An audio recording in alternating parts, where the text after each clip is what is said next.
Welcome to Pindar Poetry. We hope you learned something new. You start by opening Microsoft Defender. Use an admin account so you can run full scans and change settings. Once the app is open, go straight to Virus and Threat Protection. This is where Scans and History live. Make sure Windows Update has installed recent definitions so your scans detect the latest threats. If updates are pending, install them now and restart if required, because an up-to-date signature set improves detection accuracy and reduces false negatives. You next pick the scan type based on risk and time. Use Quick Scan for everyday checking. It inspects typical threat locations quickly.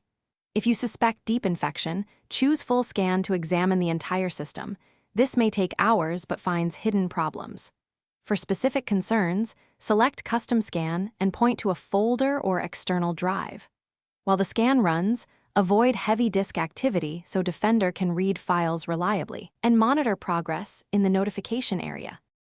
When the scan finishes, review results and act. Quarantine or remove items as Defender recommends because immediate containment stops spread.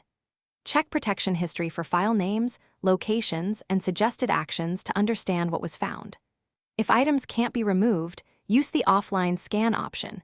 It restarts Windows into a special environment to clean stubborn malware. If scans fail or hang, make sure definitions are current, reboot. Then run an offline scan.